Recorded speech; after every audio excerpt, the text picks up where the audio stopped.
महानायक विवादमा भुवनतिर खुलेका दिलीपले भेटे राजेश हमाल। रविलाई खेम भण्डारीले भने निर्मलाको हत्या भएको क्षेत्रबाट चुनाव लड्ने साहस गर्नुहोला। कम ब्याक तयारीमा धुर्मुस भन्छन् नयाँ क्यारेक्टरमा आउनेछु। मनोज गजुरेलको नयाँ कमेडी सो ओपन माइन्डको छायाङ्कन सुरु। यो वर्ष भारतलाई 16 अर्बको बिजुली बेच्छौं, कुलमान घिसिङको भनाई। अब 20 वर्षपछि पनि निजी क्षेत्रलाई विद्युत व्यापार गर्न दिने कुरा हुँदैन, कुलमान घिसिङको भनाई। ललितपुरमा डेङ्गीको प्रकोप नियन्त्रण गर्न प्रहरीको परिचालन। 25 दिनपछि जनार्दन शर्मा पुनः अर्थमन्त्री नियुक्त। थप 620 जनामा कोरोना संक्रमण, थप 1 जनाको मृत्यु। यात्रु र चालकको हेलचक्राइले बढ्यो सडक दुर्घटना। संसदीय समितिलाई कल डिटेल समेत हेर्न दिइएन, अध्यक्ष ओलीको भनाई। पैसाका लागि नक्कली प्रेम र नक्कली विवाहको बिगबिगी। दुधमा आत्मनिर्भर बन्दै गण्डकी, बढ्दो महँगी किसानको चिन्ता र प्रचण्डको अन्तिम इच्छा चुनावपछि प्रधानमन्त्री बनेर सम्झन लायक काम गर्ने लगायतका आज दिनभरका केही महत्त्वपूर्ण खबरहरू आजको यस भिडियोमा। दर्शकवृन्द नमस्कार। इन्फो खबर मिडियाको समाचार विशेष अपडेटमा तपाईलाई हार्दिक स्वागत छ। आज पनि केही चर्चामा रहेका महत्त्वपूर्ण समाचारको साथमा म उपस्थित भइसकेको छु। पुरा समाचार अत्यन्तै धेरै महत्त्वपूर्ण भएकाले अन्तिमसम्म हेर्नुहोला। यति बेला हाम्रो भिडियोलाई कुन ठाउँबाट हेर्दै हुनुहुन्छ, कुन ठाउँ, कुन जिल्ला र कुन देशबाट यति बेला हेर्दै हुनुहुन्छ, तलको कमेन्ट बक्समा जानकारी गराउनुहोला। सदैव ताजा र सत्य समाचार लिएर हामी निरन्तर उपस्थित हुने गर्दछौँ। दर्शकवृन्द अब खबर विस्तारमा। फिल्म सेन्टिभाइरस रिलिजसम्म धुर्मुस नामले चर्चित अभिनेता सीताराम कट्टेलको कलाकारिताको गति एकनासले अघि बढिरहेको थियो। जब भरतपुरमा अन्तर्राष्ट्रिय गौतम बुद्ध क्रिकेट रङ्गशाला बनाउन उनले हात हाले, उनको यो गति कतै अलमलियो। अब भने सीताराम रङ्गशाला बनाउने जिम्मा सरकारलाई सुम्पिएर फिल्म र टेली श्रृङ्खला बनाउने काममा फर्कने तयारीमा छन्। यसै महिना क्रिकेट रङ्गशालाको विषय टुङ्गिने र कलाकारितामा अघि बढ्ने आफ्नो तयारी रहेको धुर्मुसले बताएका छन्। रङ्गशालाको विषय टुङ्गिएपछि सृजनासँग काम गर्न वातावरण पनि चाहिन्छ, यसकै प्रतीक्षामा छु उनले भने। धुर्मुस केही क्यारेक्टरमा काम गरिरहेका छन् र ती मार्फत कम ब्याक गर्न चाहन्छन्। उनी टेलिसिरियलमा फर्किने तयारीमा छन्। यसका लागि उनले धुर्मुसभन्दा भित्र पात्रको काम गरिरहेका छन्। केही क्यारेक्टर बनाउँदै आएको छु, हामीले तयार गरिरहेका छौँ र सार्वजनिक गर्छौँ। मैले केही सर्ट फिल्ममा नयाँ पात्रमा काम गर्दैछु। अब बन्नेमा बिल्कुल फरक खालको क्यारेक्टर गर्छु उनले भने। अब हरेकमा फरक टेस्ट दिने प्रयास गर्छु। अब गर्ने कलाकारिताकै चिज गर्ने हो, धेरै चिज गर्न बाँकी थिए, बिचमा अधुरै भए। बनाएका चिजमा कतै टाइम दिन पाइएन, समयले पनि सबैतिर परिबन्धमा परियो, सीतारामले भनेका छन्। दर्शकबिन सीताराम कट्टेल धुर्मुस फेरि कलाकारिता क्षेत्रमा प्रवेश गरेको कतिले हेर्न प्रतीक्षा गरिरहनु भएको छ? कृपया कमेन्ट बक्समा जानकारी गराउनुहोला। त्यस्तै अब कुलमान घिसिङको प्रसङ्ग। नेपाल विद्युत प्राधिकरणका कार्यकारी निर्देशक कुलमान घिसिङले यो वर्ष भारतमा 16 अर्ब रुपियाँको बिजुली बिक्री गर्ने बताएका छन्। आइतबार नेपाल आर्थिक पत्रकार समाज सेजनले आयोजना गरेको विद्युत व्यापारमा पहुँच सम्बन्धी कार्यक्रममा उनले गत वर्ष 5 अर्बको बिजुली बिक्री गरेको हो र आगामी वर्ष 16 अर्ब रुपियाँको बिक्री गर्ने बताएका हुन्। उनले विद्युत प्राधिकरणले बल्ल आम्दानी गर्न थालेको भन्दै निजी क्षेत्रलाई विद्युत व्यापारमा संलग्न गराउन नसकिने बताए। विद्युत व्यापारमा भारतबाट राम्रै मूल्य आएको छ, प्राधिकरणले केही कमाइरहेका छौँ। विगतमा 1 वर्षमा 5 अर्बको निर्यात गरेका छौँ। यो वर्ष प्राधिकरणले करिब 16 अर्बभन्दा बढी विद्युत निर्यात गर्छौँ। विद्युतको लागि जुन जोखिम लिएका थियौँ, अब 20 वर्षपछि यसलाई परिवर्तन गरेर निजी क्षेत्रलाई विद्युत व्यापार गर्न दिने कुरा हुँदैन उनले भने। कार्यकारी निर्देशक घिसिङ उद्योगमा विद्युतमा सामान्य समस्या हुँदा पनि ठूलो मुद्दा बनाउने काम गरिरहेको भन्दै असन्तुष्टि समेत जनाएका छन्। उद्योगहरूले मागे जति विद्युत दिन प्राधिकरण तयार रहेको भन्दै घिसिङले त्यसका लागि प्रसारण लाइन र सब स्टेसनमा लगानी बढाइरहेको पनि बताएका छन्। दर्शकबिन कुलमान घिसिङको काम मन पराउने कतिजना हुनुहुन्छ? तपाईँ कुलमान घिसिङको पक्षमा हुनुहुन्छ भने आई एम विथ कुलमान घिसिङ भनेर कमेन्ट गर्नुहोला।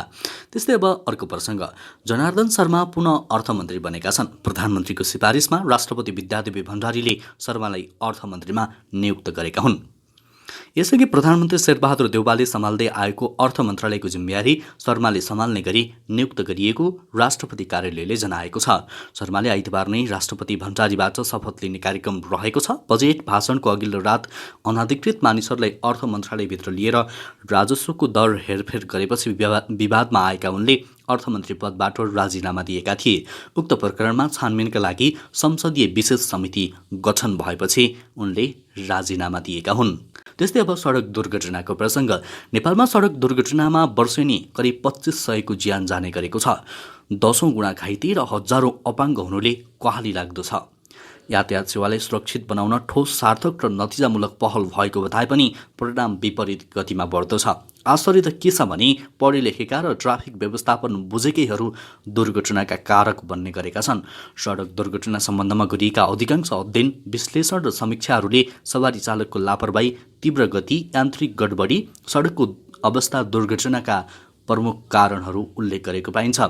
यद्यपि सवारी साधनको क्षमता बढी, यात्रु बोक्नु, लेन अनुशासनको पालना नगर्नु, जथाभावी चढ्ने र ओर्लने गर्नु, दुई पाङ्ग्रेमा पछाडि बस्नेले हेलमेट नलगाउनु, पैदल यात्रीले जथाभावी सडक काट्नु जस्ता हेलचक्रिपूर्ण व्यवहारले सडक दुर्घटना बढाउन मद्दत गरेको देखिन्छ। एक सेकेन्डको असावधानीले सडकमै जीवन लीला समाप्त हुने गरेको छ।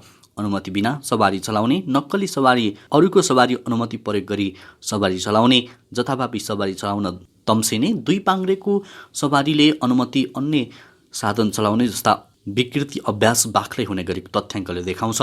पैदल यात्रुले सडक नियमको पालना नगर्दा सवारी दुर्घटनाको शिकार हुने सम्भावना धेरै रहेको महानगरीय ट्राफिक प्रहरी महाशाखाका प्रमुख राजेन्द्र प्रसाद भट्ट बताउनुहुन्छ। त्यस्तै अब रविलाई चुनौती दिएको प्रसङ्ग। राष्ट्रिय स्वतन्त्र पार्टीका संयोजक रवि लामिछानेलाई कञ्चनपुरका पत्रकार खेम भण्डारीले कञ्चनपुर 3बाट संसदीय निर्वाचनको उम्मेद्वार हुन सुझाव दिएका छन्। भण्डारीले आफ्नो सामाजिक सञ्जाल फेसबुक मार्फत लामिछानेलाई कञ्चनपुर 3बाट उम्मेद्वारी दिन सुझाएका हुन्। निर्मला पन्तको बलात्कार र हत्या प्रकरणपछि लामिछानेको भूमिका गलत रहेको ठहर गर्दै उनले आत्मरक्षा गर्नुपर्ने पनि बताएका छन्। भण्डारीले लामिछानेलाई अपराधी र मतियारको पक्षमा आफूले भूमिका गरेको स्वीकार्न समेत गरेका छन्। कञ्चनपुर 3 निर्मला पन्तको हत्या भएको क्षेत्र हो। निर्मलाको न्याय हरणको राज्य षड्यन्त्रमा तपाईँको भूमिकाबारे छातीमा हात राखेर आत्मरक्षा गर्नुहोला। अपराधी र मतियारको पक्षमा आफूले भूमिका गरेको स्वीकार्न सक्नुभयो भने तपाईँको राजनीतिक यात्रा उज्यालो हुनेछ। त्यस्तो अनुभूति भयो भने तत्कालीन उखुबारीमा गएर क्षमा याचना गर्नुहोला, उनले लेखेका छन्। आफू अझै पनि सही र सत्य छु भन्ने लाग्छ भने कृपया कञ्चनपुर 3बाटै आफ्नो संसदीय यात्रा सुरु गर्ने साहस गर्नुहोला, उनले भनेका छन्। यस्तै अब महानायक विवादको प्रसङ्ग। महानायक कसलाई मान्ने, राजेश हमाल या भुवन केसी? यो कुरालाई लिएर सामाजिक सञ्जालमा धेरै पटक जुहारी चल्ने गरेको छ। विवाद चर्किएको बेला अभिनेता दिलीप रायमाझी भुवनको कित्तामा उभिएका थिए। सुपरहिट फिल्म दिएकैले भुवनलाई महानायक बनाउनुपर्छ भन्ने दिलीपको तर्क थियो। भुवनले जस्तो सुपरहिट फिल्म अरूले दिन नसकेको भन्दै दिलीप उनको पक्षमा खुलेका थिए। तर अहिले भने महानायक कन्ट्रोभर्सी सेलाएको छ। दिलीपले शनिबार बेलुका हमालसँग क्याजुअल भेट गरेका छन्। भेटमा सहभागी राजेश घतानीका अनुसार टिभी रियालिटी सो मेरो डान्स कप युएसको निम्तो दिन दिलीप हमाललाई भेट्न पुगेका हुन्। 1.5 घण्टाको भेटमा दुई अभिनेता बीच विगतको छायाङ्कनको किस्सा पनि सेयर भएको थियो। हमालले दिलीपको निम्तो स्वीकारेका छन्। आगामी बिहिबार उक्त रियालिटी सोमा हमाल अतिथि पनि बन्नेछन्।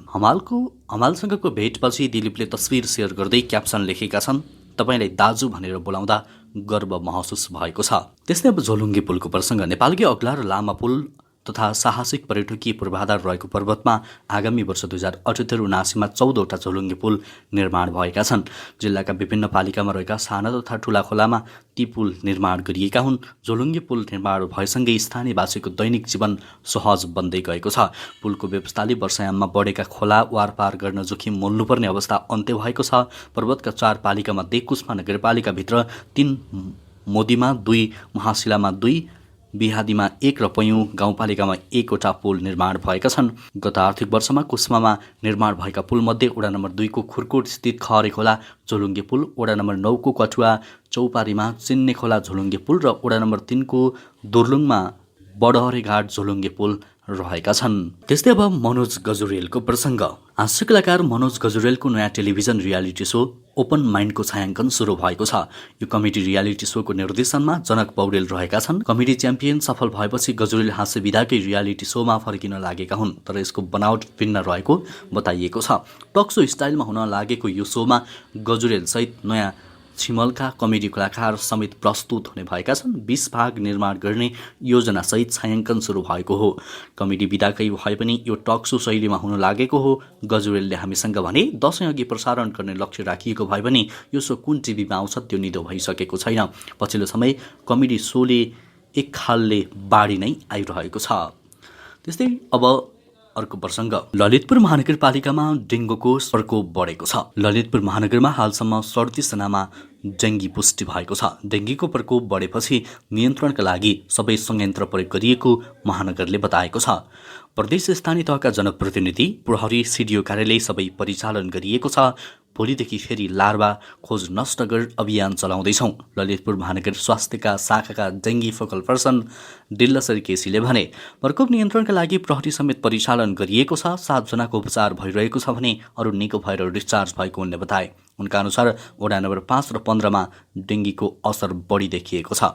ललितपुरका प्रमुख जिल्ला अधिकारी घनश्याम उपाध्यायले नियन्त्रणका लागि सबै प्रयास गरिएको बताए। भोलि र पर्सि खोज र नष्ट अभियान चलाउँदैछौँ। परीक्षणको दायरा बढाउने र बिरामीको उपचारमा विशेष ध्यान दिएका छौँ। उनले भने सचेतना फैलाउन सबै संयन्त्र परिचालन गरेका छौँ उनले बताएका छन्। त्यस्तै अब केपी शर्मा ओलीको प्रसङ्ग, नेकपा एमालेका अध्यक्ष केपी शर्मा ओलीले जनार्दन शर्माबारे छानबिन गर्न गठित संसदीय विशेष समितिलाई कल डिटेल समेत हेर्न नदिएको भन्दै आक्रोश पोख्नु भएको छ। साउन 15 अर्थात् खिर खाने दिनको अवसरमा पार्टी कार्यालय च्यासलमा आयोजित कार्यक्रममा अध्यक्ष ओलीले समितिभित्रै रहेका सत्तारूढ दलका सांसदले नै कल डिटेल हेर्न नदिएको बताउनुभयो।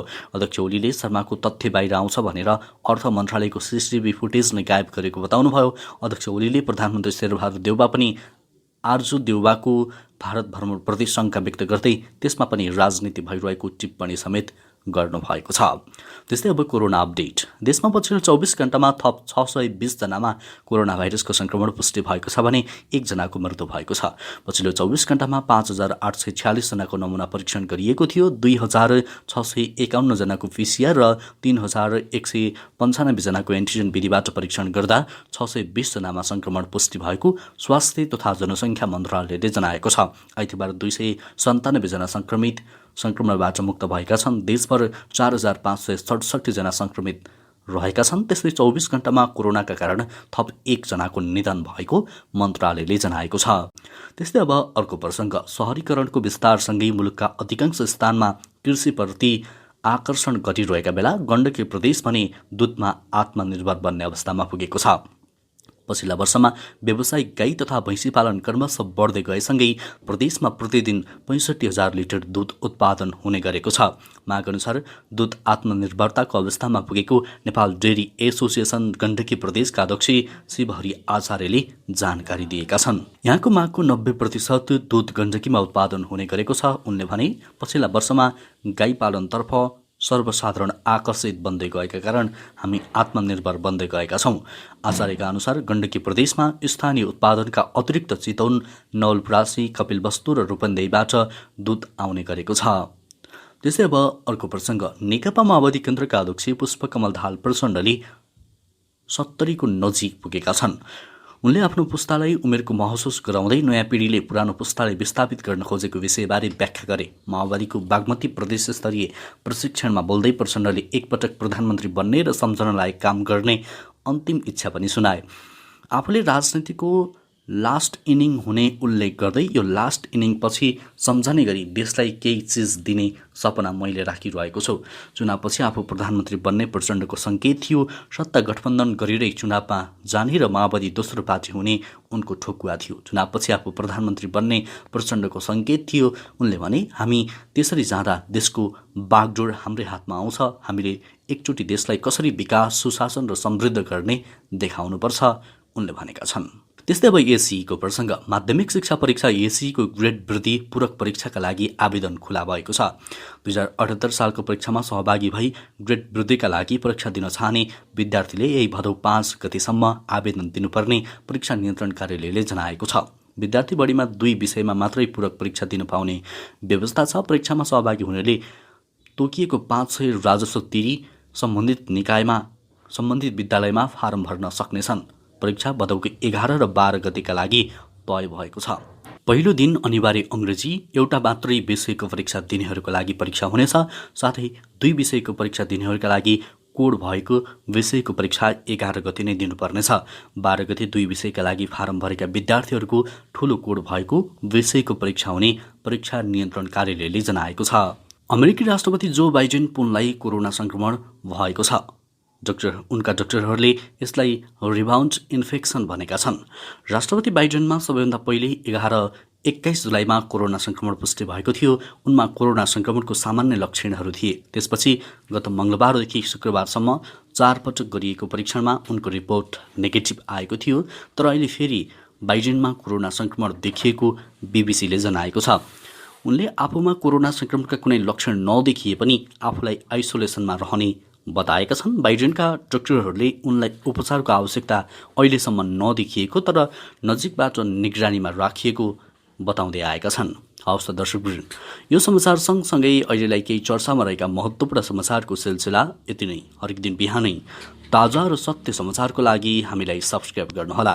हामी पलपलको न्युज अपडेट लिएर उपस्थित हुनेछौँ। तबसम्मका लागि समाचार कक्षका सम्पूर्ण सहकर्मीसहित म पनि बिदा हुन्छु। तपाईँको बाँकी पल शुभ अनि उत्कृष्ट बनोस्।